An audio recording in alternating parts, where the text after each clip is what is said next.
Welcome to the Hoops Royalty Podcast. I'm King Jemison alongside, as always, Karna, and we are here for a special free agency episode of Hoops Royalty. As always, we are bringing you Royal Hoops takes live from the 901. And if you're out there listening, we appreciate you, and we would love if you would like it, subscribe on YouTube. We'd love comments there as well. Had some great comments that have been super fun to read and respond to. And if you're listening on a podcast, go ahead and hit that subscribe, that 5-star review. It helps us out a lot. Tell your friends. We're trying to grow the show because we believe these Royal Hoops takes are something everybody or any NBA fan wants to hear, particularly if you love the Grizzlies like we do. But anyways, Karna, we got some Grizzlies news this week. Actually, a surprising amount. But going back to last week when NBA free agency opened, the Grizzlies did fill their open roster spot, as we hoped they would, but with a player we had not even considered. The Grizzlies signed Derrick Rose to a 2-year veteran minimum deal, guaranteed for those 2 years. He's expected to fill that backup point guard spot while Ja Morant is out with his suspension. And then after that, this is very openly being billed as Derrick Rose will be Ja Morant's mentor. Karna, I hear you have a royal decree for us on this Derrick Rose signing. Let's hear it. My royal decree is that the Derrick Rose signing will be the most underrated move in the Ja Morant era for the Grizzlies. And I'll tell you why. I think a lot of people will kind of overlook this, especially after the 2 years, as a continuum of time for the Grizzlies as a small part of the Derrick Rose saga, right? Like, Derrick Rose has played in a bunch of different places, has been great in a bunch of different, has been good in a bunch of different places, has been great in one place. And I think what you get when you put someone like him in the locker room is you get a mentor for Ja Morant and a lot of similarities between how their careers can go. Right? Derrick Rose comes into the league, tons of athleticism, is familiar with Memphis, has a cultural connection to Memphis, was one of the best basketball players to ever come through that program, understands the area, comes back to Memphis, has a great career, has an MVP season, falls into the injury bug, has some off-the-court issues, minor as they are, but has this wealth of knowledge as a veteran in the NBA, has done a lot of winning in the playoffs, not necessarily, to the pinnacle, but, conference finals, appearances in a lot of big NBA moments, and great performances in a lot of big playoff moments. And I think that wealth of knowledge can be mapped onto Ja Morant's career and help him avoid some of the pitfalls that Derrick Rose had. And if we get that effective mapping kind of transplanted into Ja Morant, and he's able to avoid some of those pitfalls and get right in the locker room, along with Marcus Smart and that collective leadership that those two vets provide, they can have a huge impact on how the future of the Memphis Grizzlies, i.e. Ja Morant, acts within the next, 5, 6, 7 years. So my argument is this, my royal decree is this. People will overlook this from a monetary perspective. Derrick Rose isn't going to come out and maybe average, he's not going to average 15 to 18 points a game. He's just not going to do that. But what he can provide is a stability and a collective leadership along with Marcus Smart that gets your best player, the face of the league, the face of your franchise, to start acting right, to start playing better, and avoid pitfalls that might impact his career 5 to 6 years down the line. And that's worth, he can score 0 points if he does that, right? Because then you're ensuring value for the franchise via Ja Morant for a long, long period of time. If he's able to get him right, then we're good. You can score 0 points. But you can be an assistant coach. I don't care. But if you're able to get Ja Morant right, you're worth every single penny of the veteran minimum. Every single penny. Yeah, I'm going to push back on a couple things. Okay, number one, the things he was accused of, at least off the court, were very serious. But I think the thing about that is he came through it on the other side, a better person. And so the hope is he can guide Ja Morant through that same process of having been involved in some really tough off-the-court scandal and then learning how to move on from that and learning how to grow from that. And that's actually one of the aspects I'm most excited about for this Derrick Rose signing, is that he wasn't the perfect off-court role model for his career. He had a major accusation thrown against him, but he came out of it a much more mature leader, and the hope is that he can teach Ja to do that as well. But the other thing I'm going to push back on is the royal decree as a whole. Listen, I like this signing. I think it's super exciting for Memphis. I've seen a lot of tweets to the effect of that number 23 jersey is going to be hitting the streets of Memphis like wildfire. It is going to be all over the M, all over Beale Street Summer Nights, all over Beale Street Music Festival. You're going to see that jersey everywhere. And he is going to be a really good mentor for Ja. I hope he's going to tell Ja to stop taking so many hard landings because he knows the effect of that. But at the same time, I would have loved to see the Grizzlies sign a more impactful player for next season. I.e., like even a guard like Kendrick Nunn or Gabe Vincent, both of whom agreed to, or Kendrick Nunn is still a free agent. Gabe Vincent might have been available at the Grizzlies' price point, given that he signed for the Lakers for a relatively affordable amount. Or get somebody who could help on the wing, which was probably your biggest issue in last year's playoffs, besides the injuries, was that you didn't have enough playable players on the wing, and there were guys like Taurean Prince available, like Torrey Craig available, at really affordable rates. And so I fear the Grizzlies could have improved their playoff rotation more than they did. What this signals to me is two things. Number one, the front office still believes in their young projects. They still believe, for better or for worse, that one of Zaire Williams, David Roddy, or Jake LaRavia will pop in this next season and will be a fixture in the rotation. And number two, they believe their problems last season were more off the court than on. They think that the big problem they were facing was everything that went on with Ja and the trash talk from Dylan and others and the road woes that really plagued them throughout the season and postseason. And they think they needed to fix that by adding veterans.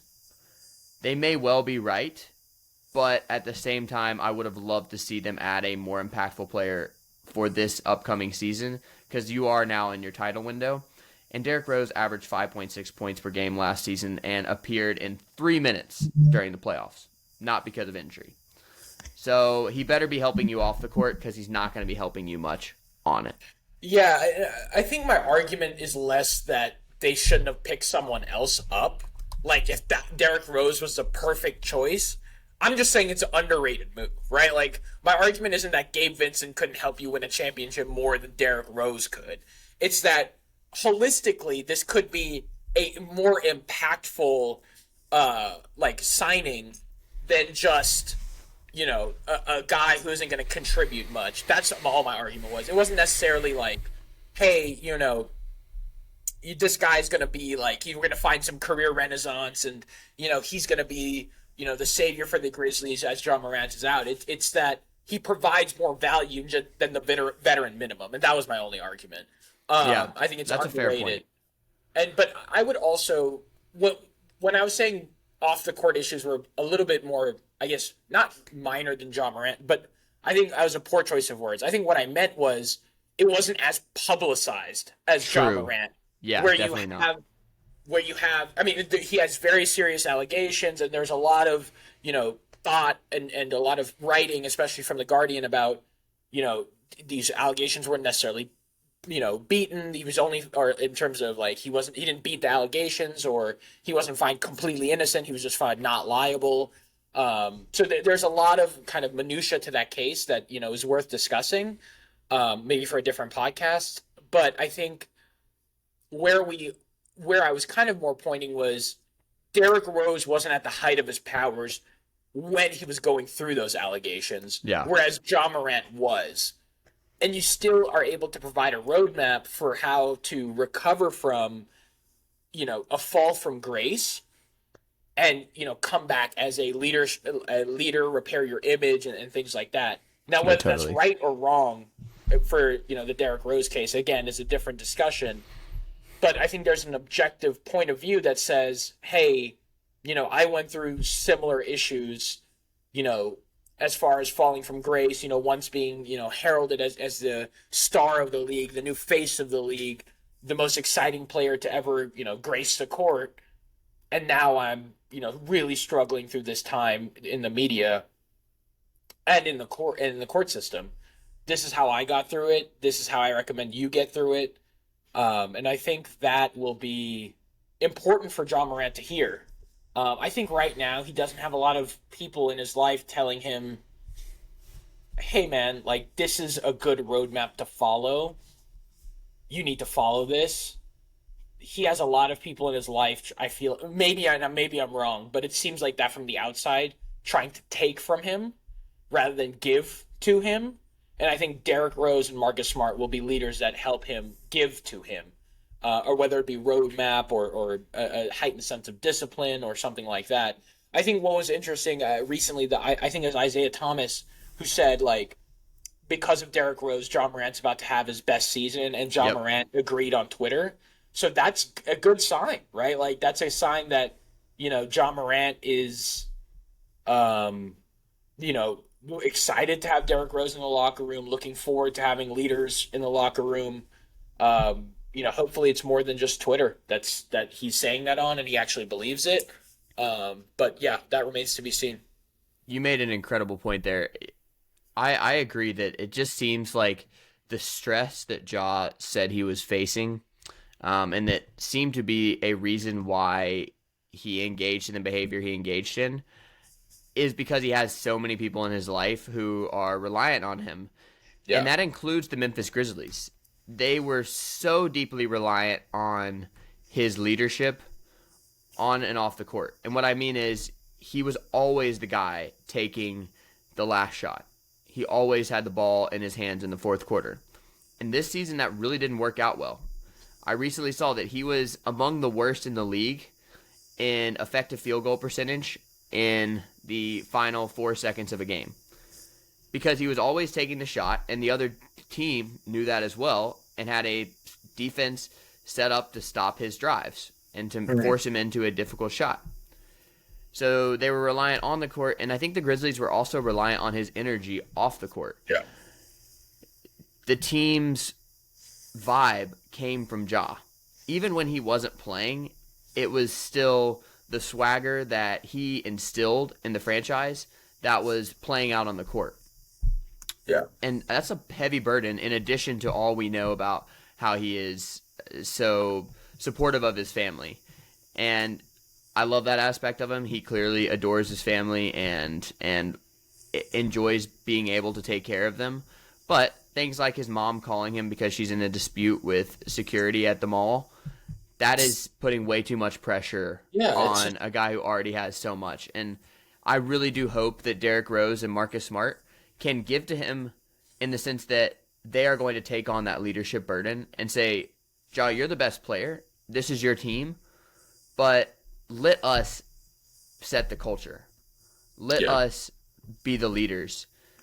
But going back to your point last week, that means Ja has to accept it. And that's going to be one of the biggest questions about both of these signings, or the trade for Marcus Smart and the signing of Derrick Rose, is Ja Morant is clearly excited about it based on his Twitter presence. What's that going to look like once you actually get into the season? And there are other louder voices in the room than Ja, and there are other people who command more respect because of their entire career than he does. Yeah. I completely agree. I think, though, just to come back to the Derrick Rose point, look, like, he's a guy that's had off-court issues. He's a guy that recovered from them in a way that, again, if I'm passing, more, if the question is, will I be buying a Derrick Rose jersey, the answer is probably not, for a myriad of reasons. Is he good for, if we're asking the question, is he good for the Grizzlies franchise? The answer is, I think yes. And I think he provides a lot more value than the minimum, or the veteran minimum.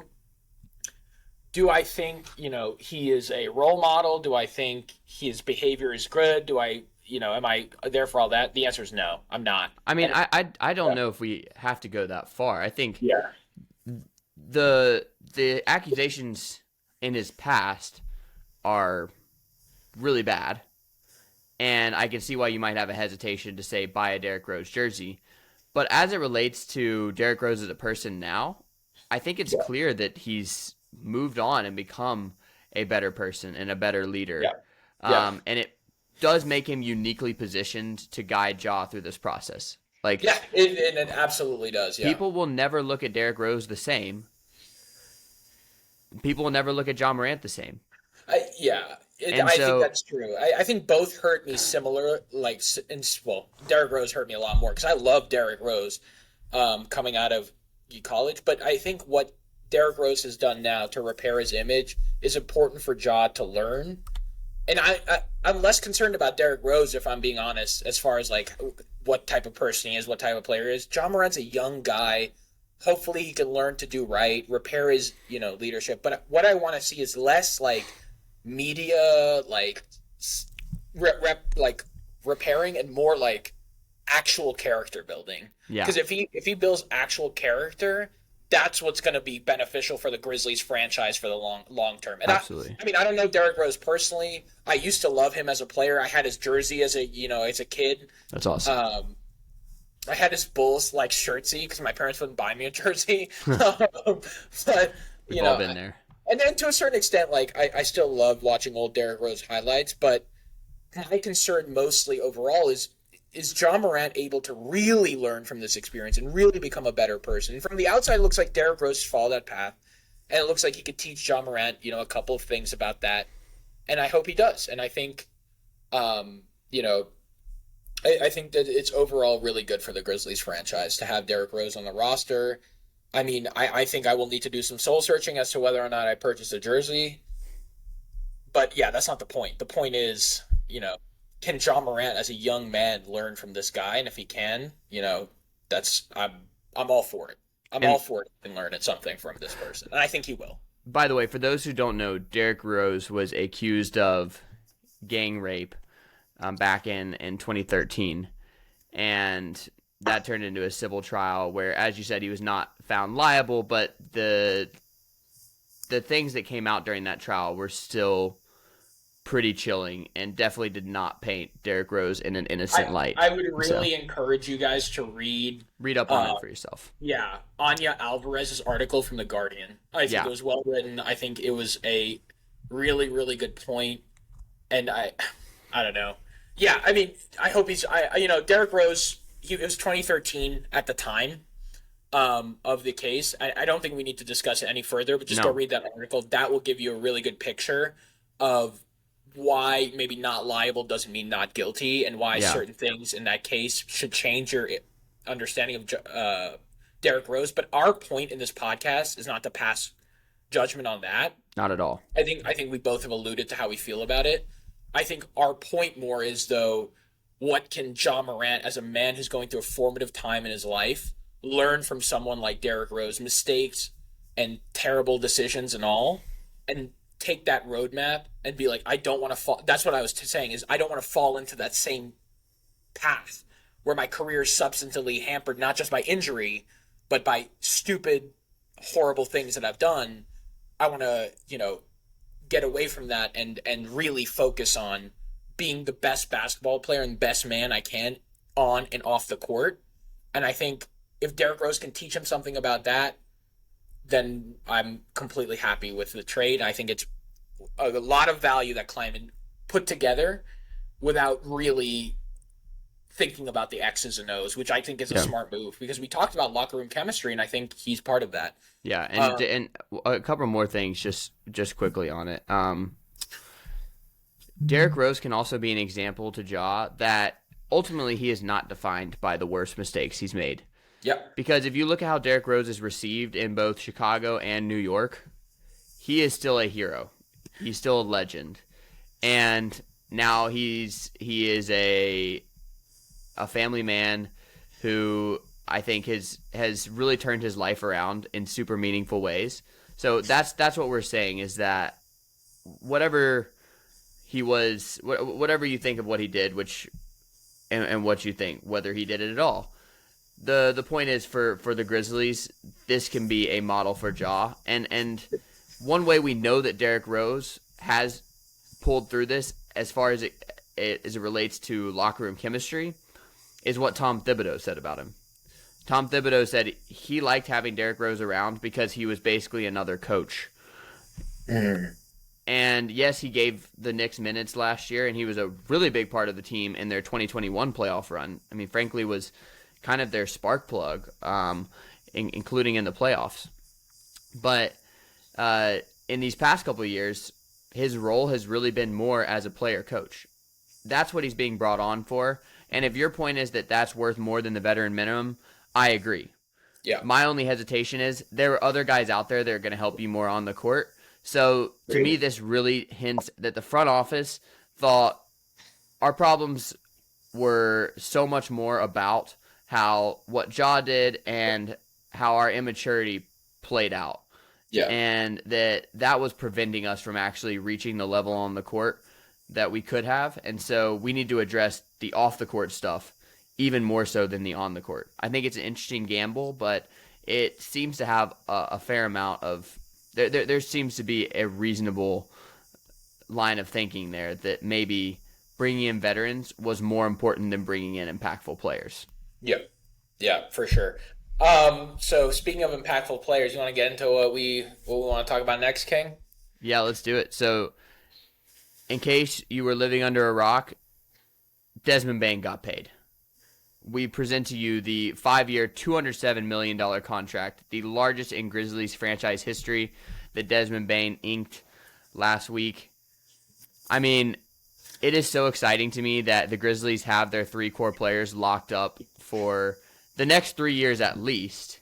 And then they have Bane for a total of 6 years moving on from this point. And so there are 3 guys that they drafted in consecutive drafts, from Jaren Jackson Jr. in 2018 to Ja Morant in 2019 to Desmond Bane in 2020. They've been able to extend all 3 of them, and all 3 got the bag. Jaren Jackson Jr.'s contract now looks like tremendous value because it was 4 years, $105 million. But both Ja Morant and now Desmond Bane received the max contract. So, Karna, let's just start with that. We both love Desmond Bane and think he's an impactful player. But is 5 years, $207 million too much? Should the Grizzlies have worked harder to negotiate that down and free up a little bit of space as they move forward? Have you seen the side-by-side stats with him and Bradley Beal? Yes. I think that answers your question. Yeah. Dude, I'll pull those up. Keep talking. Yeah. This guy's worth it. Of course he's worth it. 5 years, $207 million for a guy that can be an integral part of a championship team. Absolutely, he's worth it. He is your third best player. Sure. Is it a lot to pay for your third best player? Not anymore. Not anymore. Yeah, like if you look at the comps with the current NBA, he is paid maybe even a little below market value as far as how being the third best player on a championship caliber team. So yeah, I think he's absolutely worth it. I think that, he's improved defensively, which is important. Do I think he is still a liability defensively? He definitely leans more liability than he does a plus defender. Oh, I disagree. I think Desmond Bane was already a plus defender last year and is going to move more in that direction. I think he has a negative defensive raptor. I don't know if you want to consider that. Check me on that because I'm pretty sure I saw it. But I mean, why else bring Josh Christopher anyway? Do I think Desmond Bane is I think offensively he has really, really good tools right now that can be improved. He has a solid foundation. He's a solid leader in the locker room. I don't think, especially with homegrown talent like that, it's really, really hard to get rid of someone like that and not pay him when he can be the third best player. Well, now that I say it out loud, can he be the third best player on a championship level team? I think he can develop into it still. I think he has room to grow. So my answer is, yeah, he's worth it. He's worth it, every single penny. Yeah, when Fred VanVleet is getting a 3-year, $128 million contract. When Bradley Beal's on basically a $50 million per year contract. Yes. With a no trade clause, by the way, for Bradley Beal that really hurt the Wizards. Then yes, absolutely Desmond Bane is worth it. And I do have that player comparison. Shout out to Creamy Cole on Twitter for putting this together. But Bradley Beal's on a 5-year, $250 million contract. He last year averaged 23.2 points per game, 5.4 assists, 3.9 rebounds. He had a 59% true shooting percentage, 37% from 3, 3.4 win shares. Very solid stats. But here's Desmond Bane. He's now on a 5-year, $207 million contract. So, roughly $9 million less per year. He averaged 21.5 points per game, 4.4 assists, 5 rebounds on 61% true shooting, 41% threes, 41% from 3, and added 5.8 win shares. So better in all the efficiency categories and only slightly down in terms of points and assists. And Desmond Bane was playing alongside Ja Morant with a much more ball-dominant player. Bradley Beal was the guy in Washington, and his counting stats weren't even that much better. So, yes, the Grizzlies got good value relative to Bradley Beal. The Grizzlies got good value, period. Yes, am I saying this is a bargain? It's not a bargain, and I understand why there are people on Twitter being like, wow, we've really crossed the line when Desmond Bane is getting $41 million a year. Okay, I get it. However, in this iteration of the NBA, the 3 seasons that Desmond Bane put out, those absolutely are deserving of a max contract. He has had one of the greatest starts to his three-point shooting career of any player in NBA history. And beyond that, he can defend. When you look at his defensive Raptor, I'm trying to find that right now. It's 0.0. He's league average. So he's a league average defender. I'm not even sure that's totally fair because I've seen him defend.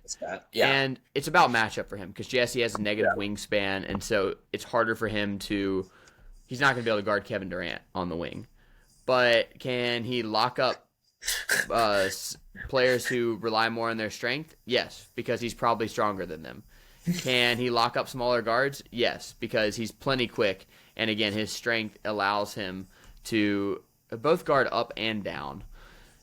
So when you get a guy who can shoot 42% from 3 in his first 3 seasons on high volume, is clearly capable of averaging over 20 points a game, is a secondary playmaker whose assists jumped a lot last season and will probably jump again this season, and he can defend, yeah, you're going to have to drop the bag to keep that guy. This is what I'll say, too. Who can guard Kevin Durant on the wing? Yeah. And to go back, if you look at his stats over time, he had a down year defensively from a defensive Raptor standpoint, which you can take issue with. I mean, you can definitely use your eye test. And, with Ja Morant out, he may have had, tougher, more defensive load to pick up. I think with the toe injury, you can also make an argument that he was just a little bit less light on his feet. There's a lot of caveats to the defensive drop. That being said, I mean, I think he has the potential to be the 3rd best player on a championship level team, if not the 4th best player.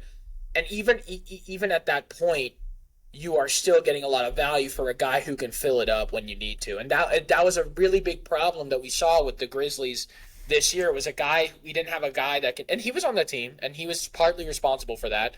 But I'm hoping, and I think the Grizzlies front office is making a bet that he can develop as a scorer, be a guy who can really fill it up when Ja Morant is either not on the floor or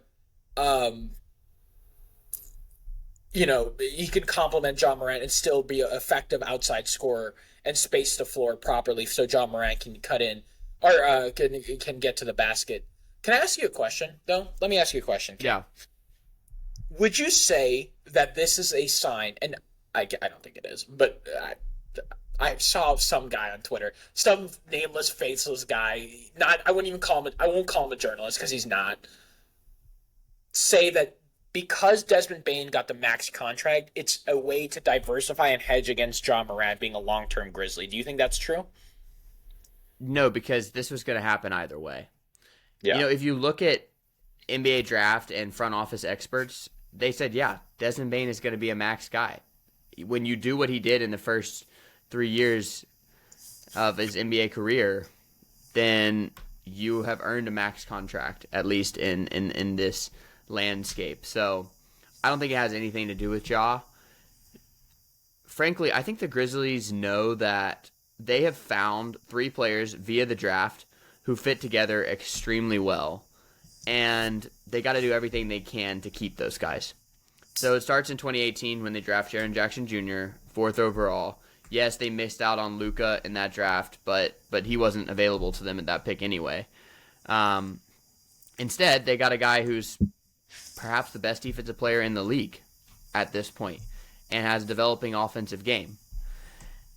But he's not able to carry your offensive load, and so the very next year with the number 2 pick, you get to draft a playmaker, the offensive engine, the guy who makes everything go, in Ja Morant.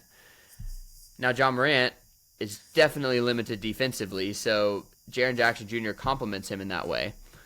But neither of those guys, Jackson nor Morant, are elite shooters, so they needed a spacer.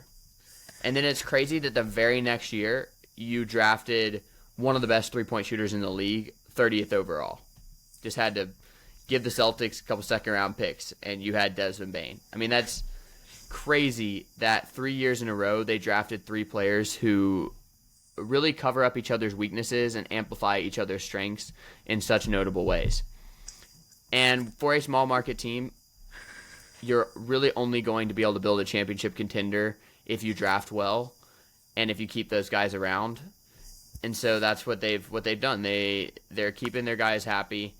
The pressure now is on owner Robert Pera to pay the tax, because this is going to be a luxury tax team, pretty significant one next year. And if they make any more moves, they maybe make a trade, as we'll talk about in our next segment, then that luxury tax bill could get pretty hefty. He's one of the richest owners in sports. Is he willing to pay the luxury tax? That's going to go a long way towards deciding whether this deal for Desmond Bane is going to hamper team building or not. It doesn't have to if you pay the tax, but if this prevents the Grizzlies from adding any other significant long-term contracts, then it's not that it was a bad deal. They had to do it, but that is going to limit what the Grizzlies can do moving forward. So, yeah, I don't think it has anything to do with Ja Morant. I think it has to do with what Desmond Bane earned with a tremendous start to his NBA career. And what it means for the Grizzlies long-term is just going to be determined by Robert Pera's willingness to cough up the dough. I know, dude. It's lucky I'm not a billionaire. Yeah. I would have a bunch of sports teams and I'd be paying the most luxury tax of any people in the world. God, I'd be paying so much luxury tax if I had a team, especially NBA team. I'd have LeBron, AD, just so I could have the jerseys. Yeah, so we talked about a free agent signing. Let's kind of transition into the news. What are we doing with all these trades, man? What is going on? So we know that the Grizzlies did complete some kind of sign and trade for Dillon Brooks. He signed a 4-year, $80 million deal with your Houston Rockets. He got the bag. I mean, Karna, let's just start with that. How do you feel about your team giving up over $60 million a year for Fred VanVleet and Dillon Brooks? Just what were your feelings when you saw those 2 contracts hit the books? I texted you what I thought. Dude, if I was as bad as Rafael Stone is at his job, I would be fired immediately. What are they doing, dude? What are the Rockets doing? I don't know, man. I really don't know. Because it's just how are you making Jalen Green better? That's the question. Yeah. How are you making Alperen Sengun better? How are you making, these guys better? I don't understand it. I think Fred VanVleet is a very interesting pickup, but for the price we're paying for him, what are you doing, dude? Yeah. That is insane behavior. from the front office, but this is not a Rockets podcast. So I will leave it at that's incredibly stupid. I think it's not going to be good for the Rockets long term. And I hope for some reason they are able to unwind some of this stuff that they're doing eventually, and make, because your only lot is making KPJ, Jalen Green, Alperen Sengun better basketball players. Like, that's all you should be focused on, right? And now Amen Thompson too. Yeah, Amen. Well, we'll wait on that because he's a 20-year-old that's been playing 18-year-olds. Yeah. So I'm not sold on them. I don't know. But that being said, all of that being said, even Amen Thompson's really, I think he's projected more to be a playmaker than like a true blue scorer, star player, right? You want your stars, the guys who have the highest ceiling and that's, to me, is Jalen Green and Alperen Sengun, to improve. Yeah. Maybe Fred VanVleet has chemistry with Alperen Sengun and makes him better, but past that, I don't see why you would drop a big contract for him. I really don't. Especially if you believe that Amen Thompson's supposed to be a point guard. Yeah. Or like a playmaking point guard. Like, what? Maybe he's supposed to learn from him. I don't know. But Fred VanVleet isn't his player-coach era. I don't understand it. I don't understand it. But I don't get paid to think about basketball. I will say this. My issue is less with the contracts that they gave to Dillon Brooks and to Fred VanVleet, because they had the cap space. You might as well spend it. I don't know what their cap sheet's going to look like moving forward, but again, they needed to add some older players to turn around the culture of that team. My issue is more specifically with Dillon Brooks, taking away minutes from guys who need those developmental minutes on the wing. Like, are you going to start Dillon Brooks and not allow Cam Whitmore to develop, the guy who you miraculously picked up with the 20th pick because other front offices had issues with him? I mean, your franchise is going to look much better in 5 years if you let these young guys work out the kinks now. If you let them get out there and make the mistakes so that when your team is actually mature enough to compete, they know what to do. And Dillon Brooks is going to bring the intensity up. I guarantee you they win a few more regular season games next year. Oh, yeah. Probably quite a few more. And they may even sniff the playoffs, because not only are their young guys getting better, they also have added some veteran presence in the same way the Grizzlies did. I think Dillon Brooks is actually a better pickup because no one wants to play defense on that team. Okay, that's fair. But I'm just worried that he is taking away minutes from guys who are going to help you a lot more long term. Yeah, I don't say they're good pickups. I didn't say they're good pickups. I don't think do I think that there's value to these guys having them on the team? Yeah. Like, would I have loved Fred VanVleet on the team? Absolutely. For the price that we're paying him, the finance person in me says it's that's overvaluing. Oh, it's definitely not going to look great. And I will not tolerate overvaluing assets, especially when you're the Rockets. Just keep losing, man. You're not close to winning a championship. Just keep farming picks, man. And they do have some really good young talent that if you just let them screw it up on their own and have a loud voice in that room, and Ime Udoka, who's gradually, slowly pointing in the right direction, you're probably going to have something pretty special in a few years. Yeah. But whatever. This is not a Rockets podcast, as you said. It is a Grizzlies and NBA focused podcast. But the Grizzlies side of that is they did get a sign and trade for Dillon Brooks, which means they have reportedly about a $16 million traded player exception for which they can bring somebody in without having to send another player out. So maybe they just send draft compensation for somebody. And then, in addition to that, in this Dillon Brooks sign and trade, they reportedly bring in Josh Christopher. And then, just last night, we get a Woj bomb saying that the Grizzlies traded 3 future second-round picks for 2 pick swaps with the Phoenix Suns in 2024 and 2030, and Isaiah Todd, who barely played last season, will be coming into his, I believe his third year in the league. Check me on that. Either his second or third year. Josh Christopher coming into Is he coming into his second or third year? Second, yeah.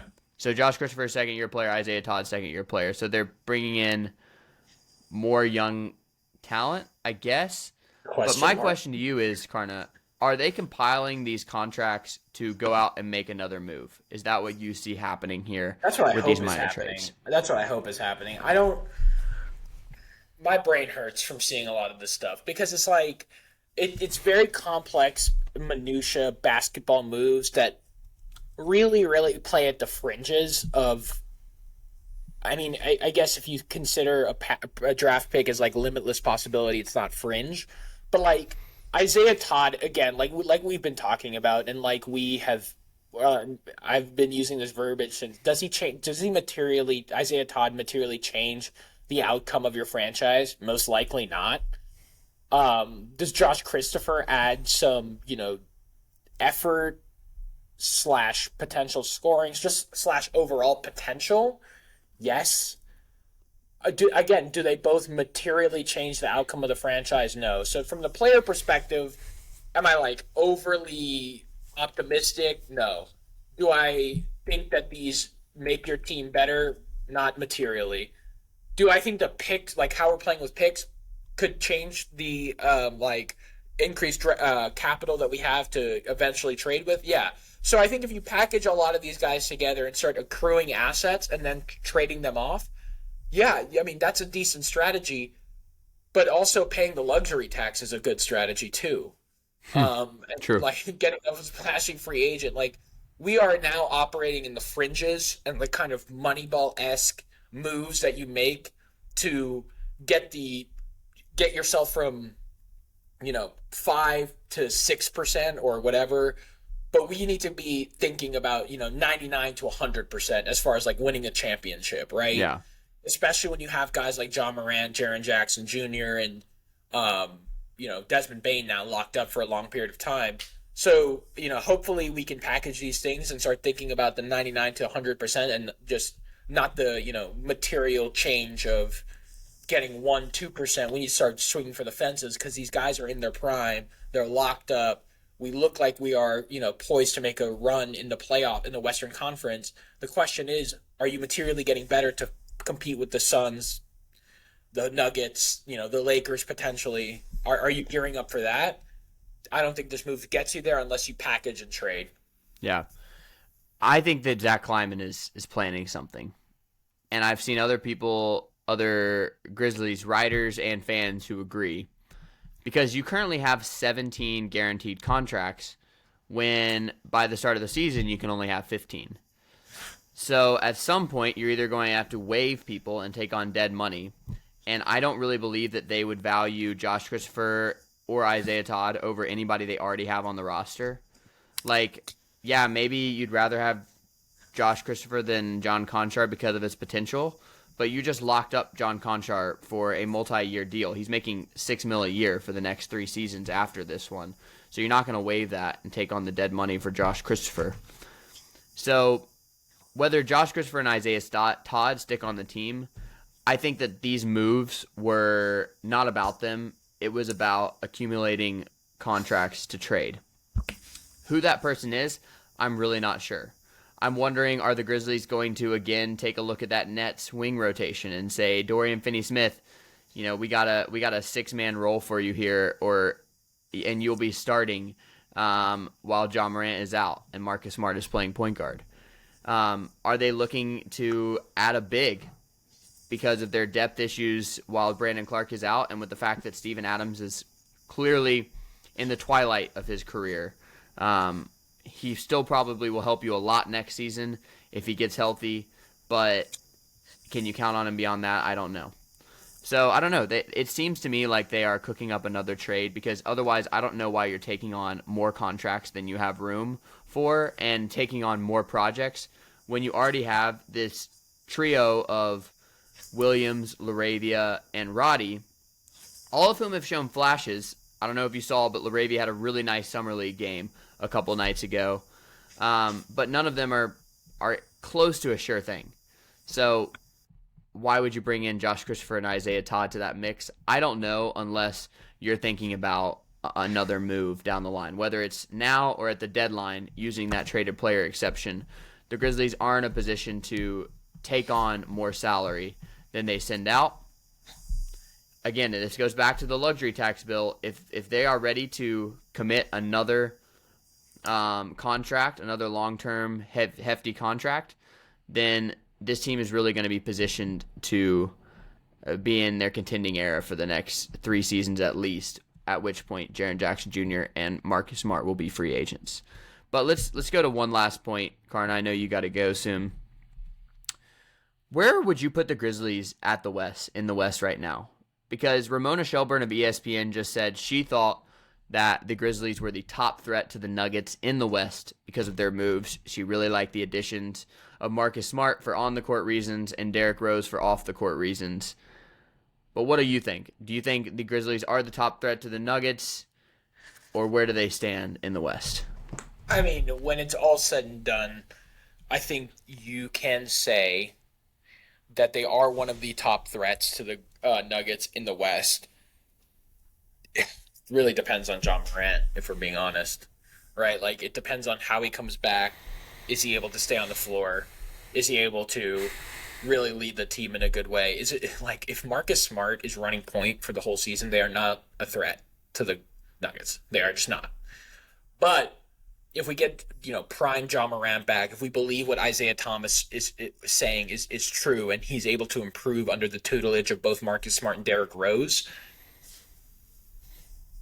then yeah, they are one of the top contenders in the West. They can win a championship within the next 2 to 3 years. They have enough talent to do it. The question is really on Ja Morant, like whether or not he is able to stay on the floor. Because Desmond Bane, Jaren Jackson Jr., and Marcus Smart, they're great players, don't get me wrong, and they're well-equipped to go farther than they did this year in the playoffs. But are they able to win a championship and then go to the Western Conference Finals? I think they are able to do that without Ja Morant. I don't think they have the scoring ability to fill it up enough to warrant like an NBA championship, almost like a guarantee. Again, nothing is guaranteed, but I would put them solidly in the underdog category if they do not have a prime Ja Morant who's ready to play, who's focused. So, assuming that Ja Morant comes back and Derrick Rose and Marcus Smart have the intended effects, both inside and outside the locker room, I believe that, yes, we are a contender against the Nuggets.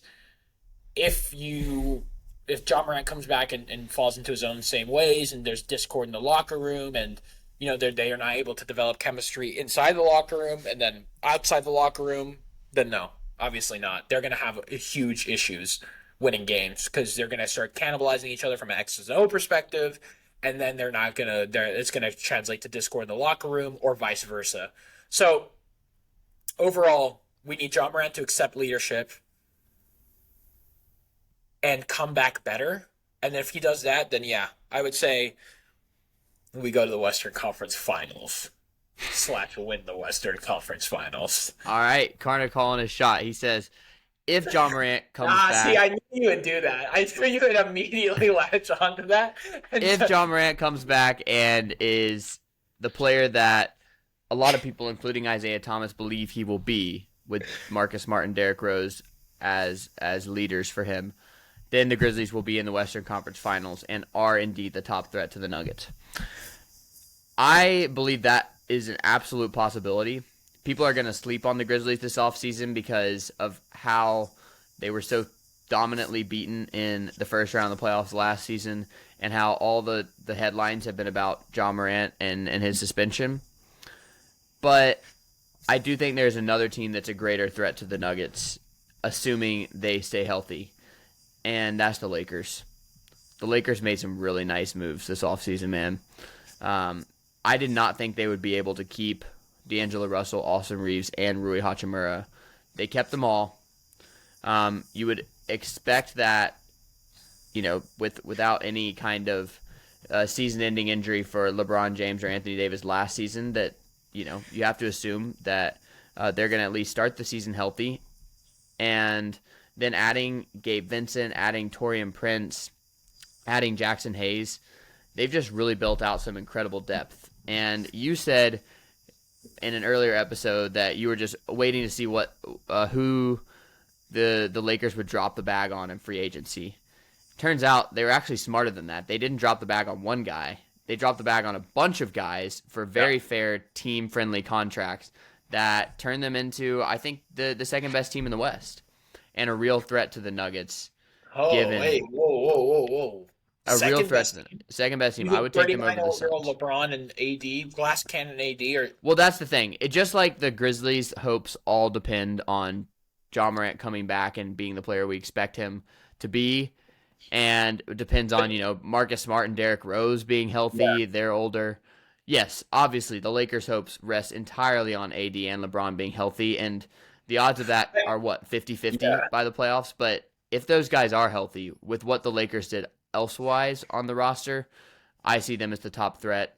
You and I both aren't that high on the Suns, but I put the Grizzlies in a tier with the Suns. I think the Suns will be a better chance. Well, we can talk about this later. I think the Suns, we can do a Western Conference preview after the dust settles. But I'll tell you this: I think the Suns are better positioned than the Lakers. I think that LeBron is not going to come back as healthy as we think. I think he had severe injury. I think the reason that he slowed down last year is because, one, his body's catching up to him, but two, he has significant injuries that are piling up. I think Anthony Davis is not going to be as strong as he was this year in the playoffs. Those two things. And then I don't think Gabe Vincent and Taurean Prince, they're going to get good contracts. I don't know if they're going to be the players that they were, or the player that Gabe Vincent was in Miami. I don't know. I think like you said, it's maybe a system thing. He might be a system guy. But yeah. I think that, in my opinion, I think the Grizzlies and the Suns might be a closer threat to the Nuggets than the Lakers are. But you never know what the Lakers are able to do and what system they're able to implement. I will say this. The Grizzlies have the most upside of all of these teams. Oh, for 100%. Including the Suns, because we know that the Suns have no depth beyond they're the youngest their top four of those guys. 3 teams. They're the youngest. Yeah, and so, Desmond Bane's taken massive leaps the last 2 seasons. If he takes a leap to being a 25 points per game scorer and the same efficiency, and Jaren Jackson Jr. is averaging 20+ on, again, good efficiency like he had last season, and Ja Morant comes back to that MVP level that Isaiah Thomas is predicting, the Grizzlies are the top threat and would in fact be the Western favorite. Yeah. But where the Grizzlies also stand is they have the most questions of all of these teams, even more so than the Suns. The Grizzlies have a massive question in Ja Morant, and they also have their road issues and their maturity issues and these new additions of veterans into a potentially boiling cauldron of a locker room. So the Grizzlies have the highest range, the largest range of any of those Western Conference contenders. They could be the best team in the whole NBA if those 3 guys pop in a really significant way. Or they could be fighting to make the playoffs if everything with this Ja Morant suspension goes wrong. So. And sports are sports, right? You need your great players to get hot all at once for you to have a shot. And you saw Rui Hachimura in the playoffs this year. There's plenty of examples in other sports, right? Baseball's a good example. The 2019 Nationals. Yeah. These teams get hot when they need to, and the Grizzlies have just not achieved that yet. And I think it's a maturity thing. That I think as our players play big games, get more mature, have that experience under their belt, they're going to be starting to be more consistent in the playoffs. And once you get that consistency, the Grizzlies are going to be hard to stop. The only question is Nikola Jokic, but I think Jaren Jackson Jr. could do something with there. Perhaps as well as anybody else could, which is still to say not much, but. Man, I think this has been a really exciting offseason for the Grizzlies. There may still be another big move to make, but you just can't help but feel hopeful when you see the front office trying to address the needs. They saw the maturity issues. They saw the Dylan Brooks black hole, and they filled it with Marcus Smart and Derrick Rose. And I think those were 2 really savvy moves, even if there were other things on the table in free agency. And now we wait and see if Zach Kleiman, the Wizard, is in fact done. But that's going to be it for us at Hoops Royalty. Thanks so much for tuning in. Again, like and subscribe on YouTube. Subscribe and 5-star reviews on Apple Podcasts, Spotify. We really appreciate y'all listening for these Royal Hoops takes live from the 901. We hope you have a great weekend. Go Grizzlies and go Guardians.